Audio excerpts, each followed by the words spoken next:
Hi, welcome back. I hope that you are safe, happy, and healthy. Chapter 17, John. John had light brown hair and a round head. He was Joe's best friend. John was one of the smartest boys in Mrs. Jewell's class. But he had one problem. He could only read words written upside down. Nobody ever wrote anything upside down. But it was only a little problem. John was still in the high reading group. He just turned his book upside down. It was easier for John to turn his book upside down than to learn to read correctly. But the easiest way isn't always the best way. Mrs. Jewell said, "John, you can't go on reading like this. You can't spend the rest of your life turning your books upside down." "Why not?" asked John. "Because I said so," said Mrs. Jewell. "Besides, what happens when I write something on the blackboard? You can't turn the blackboard upside down." "No, I guess you're right," said John. "I know I'm right," said Mrs. Jewell. "You're going to have to learn to stand on your head." John couldn't stand on his head. He had given up trying. You would have too if you had fallen over as many times as he had. Joe was John's best friend. He could stand on John's head. Every time John fell over, Joe stood on his head. After all, what are best friends for? "My head is too round, Mrs. Jewell. I can't stand on it," said John.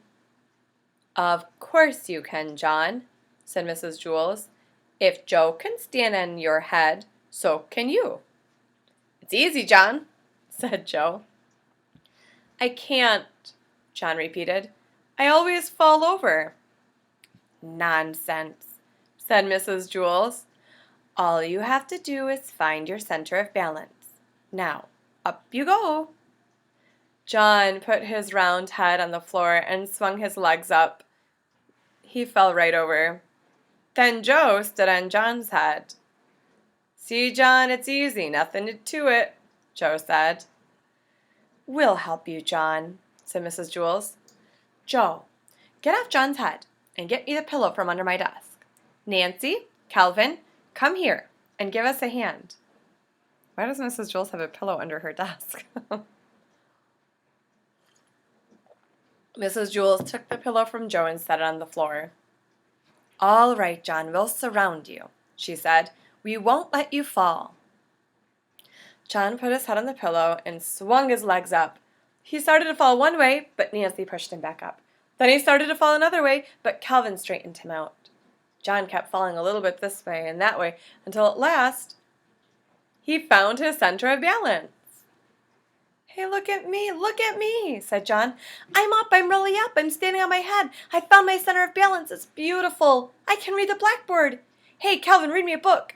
You don't have to turn it upside down. Ha ha ha, hey, woo!" Bam! While Calvin went to get the book, John fell flat on his face. "Better stay off my head, Joe," he warned.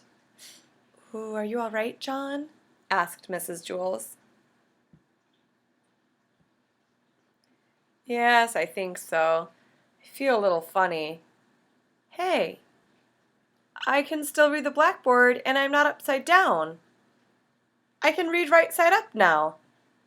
When I fell, I must have flipped my brain or something." "Oh, that's wonderful, John," said Mrs. Jewell. "Here, put the pillow back under my desk. As a reward, you may have a Tootsie Roll Pop. They're in the coffee can on top of my desk."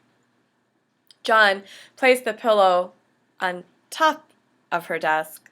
Then he looked under the desk, but he couldn't find the Tootsie Roll Pops anywhere.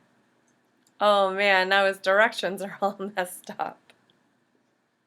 All right, guys, the next time that we read a story, we will read Chapter 18, Leslie, with her bare toes and her magnifying glass. Who knows what that chapter will be about? Goodbye.